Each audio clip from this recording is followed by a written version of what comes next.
नमस्कार प्रिय साथियों, मेहरा क्लासेस में आपका स्वागत है। मैं हूं आपके इतिहास के एजुकेटर डॉक्टर शताब्दी गहलोत।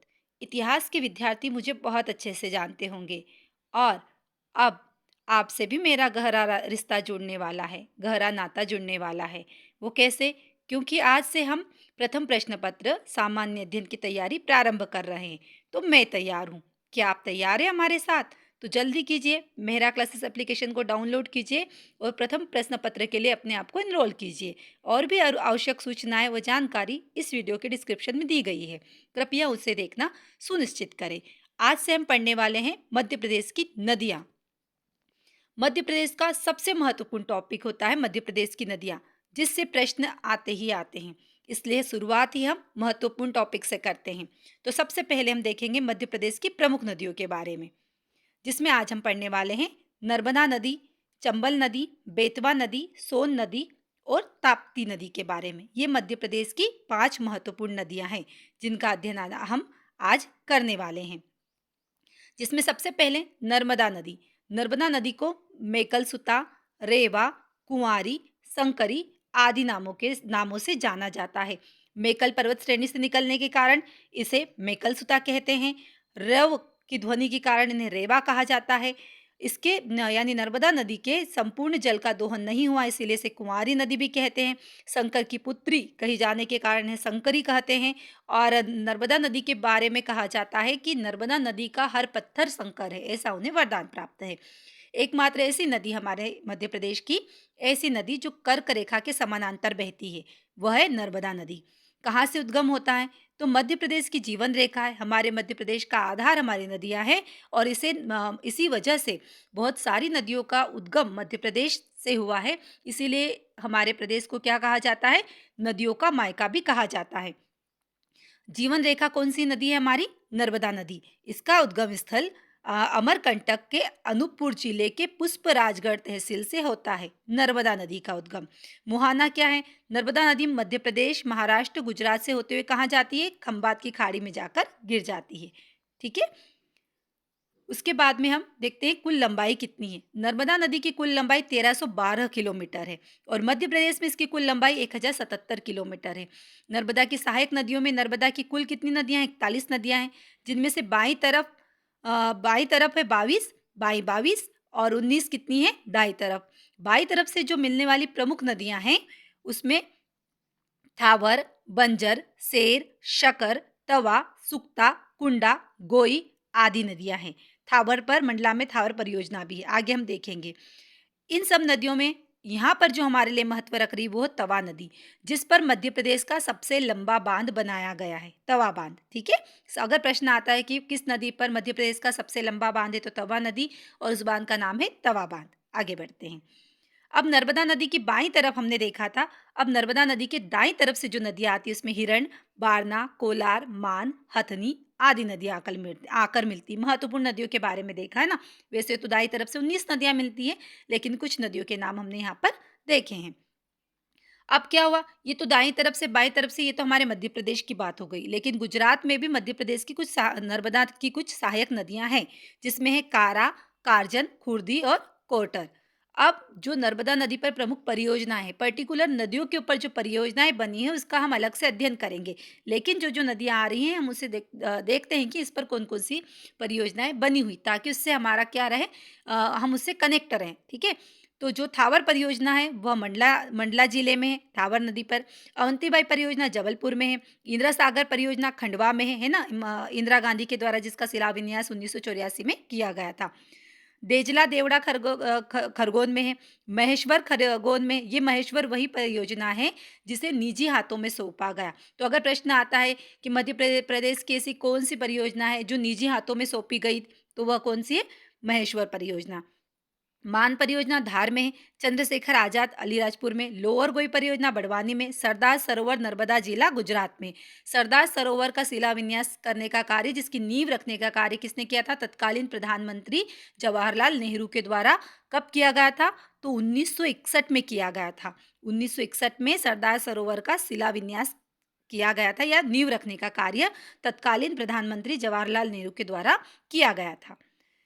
ये है हमारी जो परियोजना है इसका हम मैप के द्वारा देखेंगे तो ये यहाँ पे हमारी नर्मदा नदी निकल रही है पुष्पराजगढ़ तहसील से, अमरकंटक के अनूपपुर जिले के पुष्पराजगढ़ तहसील से यहाँ निकल रही है। ठीक है, तो यहाँ पर ये थावर परियोजना मंडला में हमने अभी देखा था। फिर यहाँ आगे जा रही है, यहाँ पर जबलपुर में कौन सी है, अवंतीबाई परियोजना है ना। उसके बाद में आगे फिर आ रही है, ये होशंगाबाद में तवा परियोजना है जिस पर तवा बांध बना हुआ है। कोलारी परियोजना ये सीहोर में है।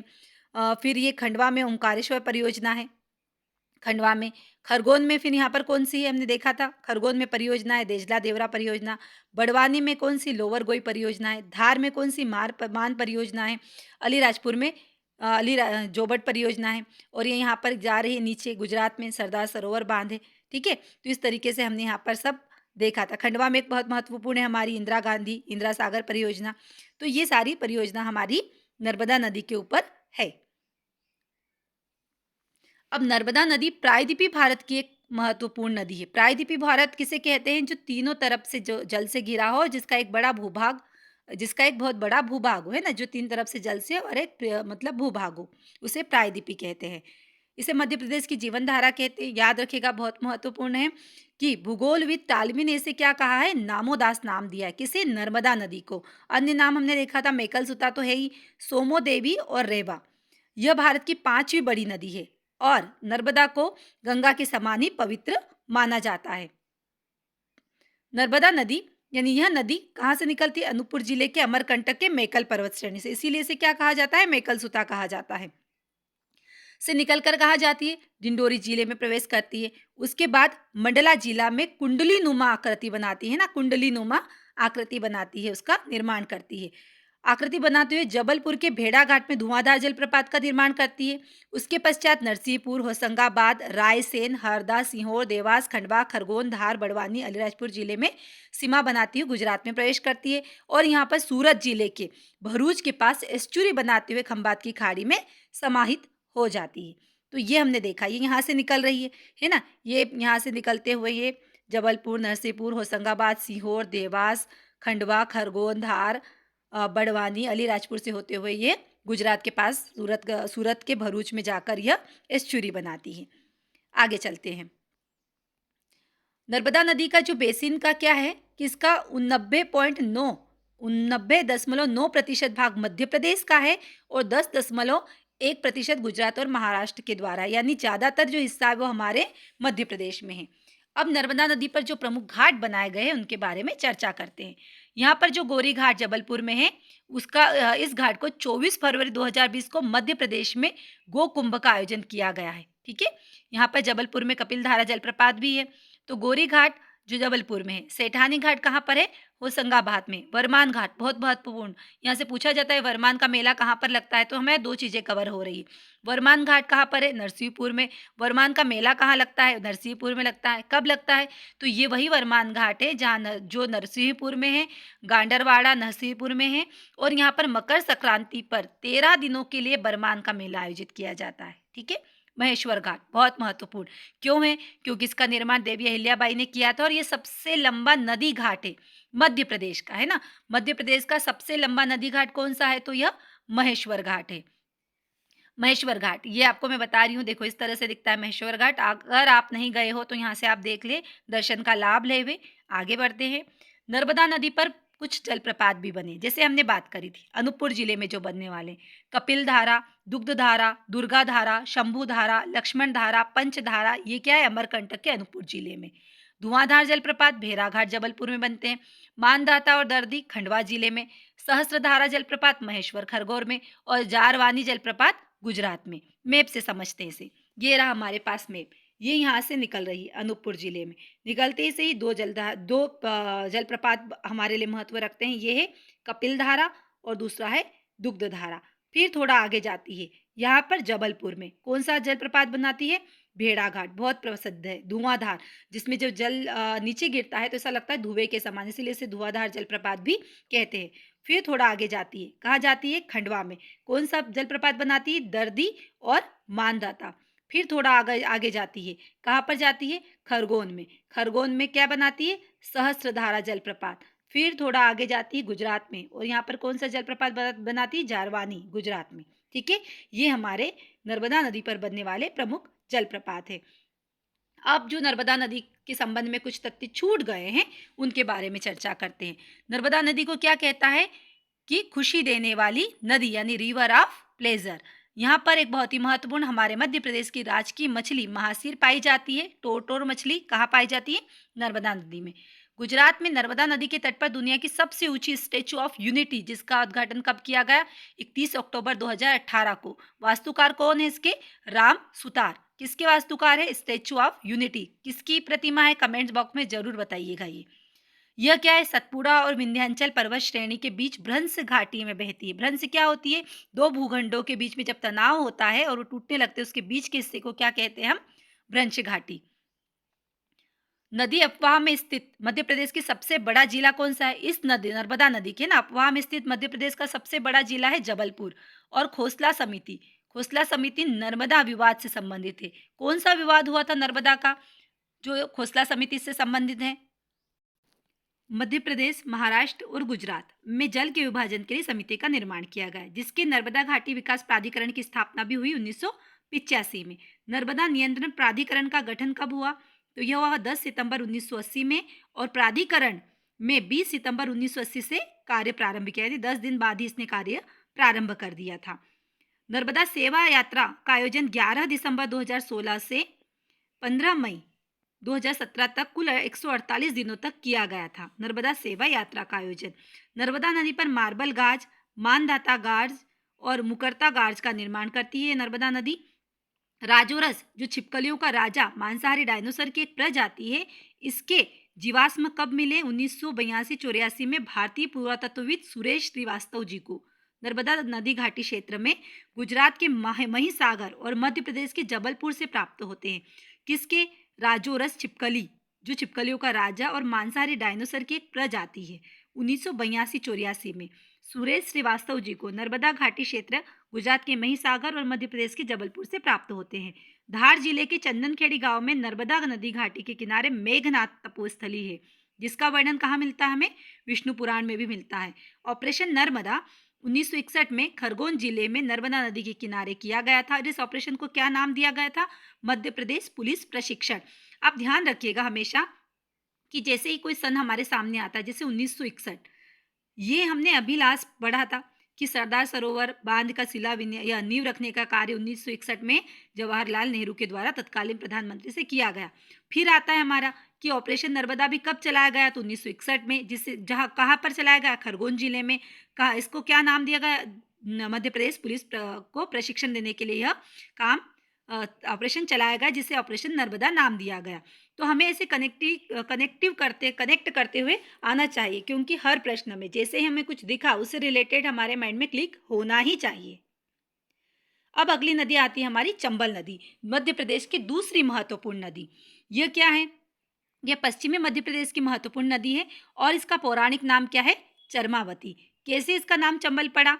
तो इसका नाम चंबल पड़ा जिसमें कालिदास द्वारा रचित मेघदूत और केशवदास द्वारा रचित रसिक प्रिया। अगर प्रश्न यह आता है कि कालिदास के किस ग्रंथ में चंबल का क्या हुआ है, प्रशंसा की गई है, या कालिदास ने अपने ग्रंथ रसिक प्रिया में किस नदी की प्रशंसा की है, तो हम लिख सकते हैं ना चंबल नदी। कालिदास ने अपने किस ग्रंथ में चंबल नदी के बारे में बताया है, या किस ग्रंथ में किस नदी के बारे में बताया है, तो हम इसे इस तरह से प्रश्न का जवाब दे सकते हैं। 2 लाइन में 3 प्रश्न बन रहे हैं। कालिदास द्वारा रचित मेघदूत और केशवदास द्वारा रचित रसिक प्रिया में चर्मवती कहा गया है, और इसी से इसका नाम क्या पड़ा? चंबल। अब इसका उद्गम कहाँ से है?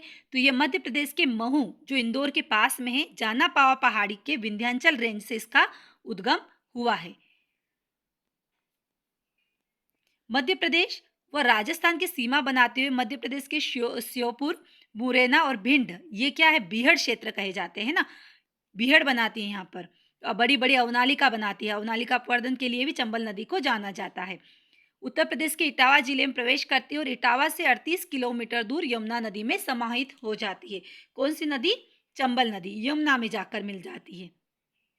ये रहा इसके उद्गम स्थल। भगवान परशुराम जी की जन्मस्थली के रूप में भी जाना पावा का जाना जाता है, और यह चंबल के उद्गम स्थल के रूप में भी जाना जाता है।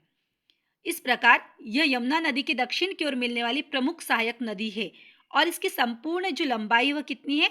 965। नर्मदा नदी की हमने देखी थी कितनी है? तो 1312 है टोटल। और मध्य प्रदेश में कितनी है? 1077। कहाँ पर है ये? मध्य प्रदेश में। और अगर चंबल की बात करें तो कितनी है? 965 किलोमीटर। याद रखिएगा, अगर प्रश्न आए तो जवाब देते हमें आना चाहिए।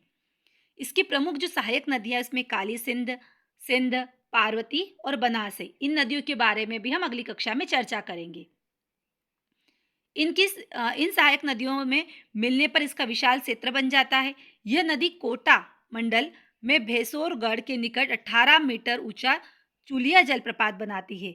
चंबल नदी सिंचाई की दृष्टि से अत्यंत महत्वपूर्ण है। अब इस पे कौन सा पहला ही जलप्रपात हमारे सामने आया है? कहाँ पर? कोटा मंडल भेसोरगढ़ में क्या बनाती है? चुलिया जलप्रपात। इस पर अनेक बहुउद्देशीय योजनाएं, जिसमें गांधी सागर, राणा प्रताप सागर, जवाहर सागर, ये सबसे छोटी परियोजना है, 99 मेगावाट की है जवाहर सागर परियोजना। इन परियोजनाओं से मध्य प्रदेश और राजस्थान राज्यों को जल विद्युत एवं सिंचाई हेतु जल मिलता है। यह नदी मुरैना, भिंड जिलों में क्या बनाती है? गहरी गहरी खाइयां बनाती है। बड़ी बड़ी और गहरी गहरी खाइयां बनाती है, यानी बीहड़ों का निर्माण करती है। और यहाँ जो बीहड़ है, ये परिवहन की दृष्टि से बहुत ही दुर्गम है। सुगम तो हो ही नहीं सकते हैं ना, कैसे परिवहन होगा? बीहड़ क्षेत्र डाकुओं के आश्रय स्थल बन गए हैं ना, तो इतनी बड़ी बड़ी नदी अपवर्दन होता है, अवनालिका बनाती है, तो वहां पर डाकू आसानी से छुप सकते हैं। ये रहा हमारा चंबल नदी का मैप, जिसमें ये यहाँ से ऊपर से जा रही है। ये मध्य प्रदेश और राजस्थान और ये उत्तर प्रदेश की क्या बना रही? सीमा रेखा बना रही है। उत्तर प्रदेश में इटावा में जाकर यमुना नदी में मिल रही। ठीक है, ये हमारा ये मध्य प्रदेश है। यहाँ से बाहर होते हुए ये इसकी सीमा रेखा बना रही है। चंबल नदी पर कुछ अभयारण्य बने हुए हैं, जो किसके लिए हैं? डाल्फिन संरक्षण के केंद्र बनाए गए हैं। चंबल नदी पर चंबल घड़ियाल केंद्र भी है। और यह नदी मध्य प्रदेश और राजस्थान की सीमा रेखा बनाती है। अभी हमने देखा था, सीमा रेखा बनाती है। चंबल नदी अपने अपवास क्षेत्र में अवनालिका अपवर्दन या बीहड़ निर्माण करती है। और इससे प्रभावित क्षेत्र कौन कौन से? श्योपुर, मुरैना और भिंड। जो ऊपर का जो हमारा ये मध्य प्रदेश है, ये जो मध्य प्रदेश है, ये यहाँ पर श्योपुर, मुरैना और भिंड, ये नदी ऐसे जाते हुए यहाँ पर ये जो हमारे इन 3 जिलों को बहुत ज़्यादा प्रभावित करती है। ठीक है? चंबल नदी का अपवास क्षेत्र मध्य प्रदेश, राजस्थान, उत्तर प्रदेश देखा था हमने। ये इधर राजस्थान आ रहा है, ये यहाँ पर उत्तर प्रदेश में इटावा में यमुना नदी पर जाकर मिल जाती है। मध्य प्रदेश में डाल्फिन मछली को चंबल का ब्रांड एम्बेसडर बनाया गया है। चंबल का ब्रांड एम्बेसडर किसे बनाया गया है? डाल्फिन मछली को। चुलिया जलप्रपात भेसोरगढ़, कोटा में स्थित है। पाताल पानी, झाड़ीदाह, ये इंदौर में स्थित है। 2 जलप्रपात के बारे में हम देख रहे हैं ना। चुलिया जलप्रपात कहाँ है? भेसोरगढ़, कोटा। और पाताल पानी, झाड़ीदाह, इंदौर में है। अब अगली नदी आती है हमारी बेतवा नदी, जिसे क्या कहा गया है? पुराणों में से वैत्रवती कहा गया है। महाकवि केशव दास ने अपने रसिक प्रिया में बेतवा नदी की भी प्रशंसा की है। रायसेन के कुम्हारा गांव से निकलती है यह, और कहाँ पर मिल जाती है? उत्तर प्रदेश के हमीरपुर के पास यह यमुना नदी में मिल जाती है। अब ये क्या करती है? रायसेन में भालकुंड जलप्रपात बनाती है। और इसके तट पर कौन कौन से शहर बसे हुए हैं? अक्सर परीक्षा में प्रश्न आता है, तो इस पर सांची, विदिशा, उदयगिरी और ओरछा, ओरछा का प्रश्न पूछा गया है एमपीपीएससी में, है ना, कि बेतवा नदी के तट पर कौन सा शहर बसा है? तो ये ओरछा, याद रखिएगा। मध्य प्रदेश और उत्तर प्रदेश की संयुक्त परियोजना जो उत्तर प्रदेश के ललितपुर में है, वह है माता टीला बांध। इसकी जो सहायक नदी है हलाली पर, विदिशा में कौन सा बांध है? राजघाट बांध। और हलाली नहर सबसे बड़ी नहर है हमारे मध्य प्रदेश की। हलाली नहर कितने किलोमीटर? 231 किलोमीटर। बेतवा केन, बेतवा नदी और केन नदी दोनों को जोड़ा गया है। बेतवा केन लिंक, यह नदी जोड़ो परियोजना के अंतर्गत इसके तहत कहाँ पर बांध बनाया गया है? दंदन में बांध बनाया गया है। बेतवा केन लिंक वर्तमान में अभी सुर्खियों में रहा है हाल ही में। तो आप मुझे बताइएगा कि इससे संबंध में अभी हाल ही में कौन सी घटना हुई? कमेंट बॉक्स में जरूर बताइएगा। अब बेतवा नदी के संबंध में जो विशेष तथ्य हैं, बेतवा की जो सहायक नदी, सॉरी, ये हमारा बेतवा नदी का जो घाट है, ये मैंने यहाँ पर बताया है। अब इसके संबंध में क्या है कि यह नदी बीना नदी के किनारे आगासोद गांव में बीना तेल रिफाइनरी यहाँ पर स्थित है ना। इसकी जो सहायक नदी कौन सी है? बीना नदी। और उसके किनारे कौन सा तेल रिफाइनरी है? आगासोद गांव में बीना तेल रिफाइनरी।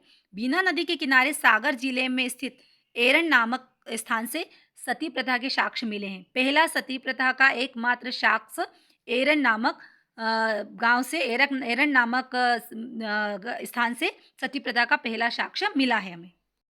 ये गुप्तवंशी शासक भानुगुप्त के जो गोपराज नामक व्यक्ति के बारे में बताया गया है। इसमें भानुगुप्त से संबंधित है एरन नामक अभिलेख। बेतवा नदी में बुंदेलखंड की गंगा, इसे क्या कहा जाए, बेतवा नदी को बुंदेलखंड की गंगा, है ना, और मध्य प्रदेश की गंगा, यानी प्रदूषण के आधार पर कहा गया मध्य प्रदेश की गंगा। अगर हम माने पुराणों के आधार पर या पवित्रता के आधार पर तो नर्मदा नदी को माना जाता है, लेकिन प्रदूषण के आधार पर मध्य प्रदेश की गंगा किसे कहा गया है, तो बेतवा नदी को कहा गया।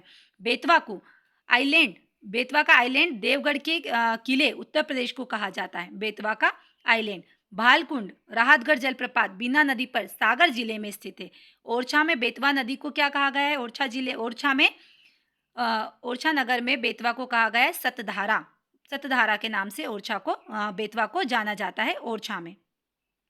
अगली नदी हमारी सोन नदी, जिसे स्वर्ण नदी भी कहा जाता है। 780 किलोमीटर की टोटल यात्रा तय करती है ये बिहार के दीनापुर में पटना के पास गंगा में मिल जाती है। अब आप सोच रहे होंगे कि मैंने इसका उद्गम स्थल क्यों नहीं बताया है, तो आइए बात करते हैं।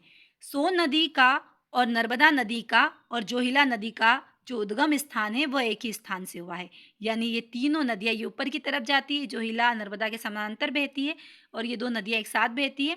सोन नदी ऊपर की तरफ जाती है, और इन तीनों नदियों का जो उद्गम स्थल है वह क्या है, अमरकंटक ही है। ठीक है, तो ध्यान रखिएगा कि सोन नदी कहाँ से निकलती है, तो अमरकंटक के अनूपपुर जिले के पुष्पराजगढ़ तहसील से ही निकलती है। और कहाँ पर जाती है, ये बिहार के दीनापुर में पटना के पास गंगा में मिलती है। ठीक है, इससे पहले जो हमने दो नदियाँ देखी थी वो यमुना में मिलती है। सोन और गंगा के संगम पर पाटलिपुत्र नगर की स्थापना किसने करी थी, हर्यक वंश के शासक उदयन ने।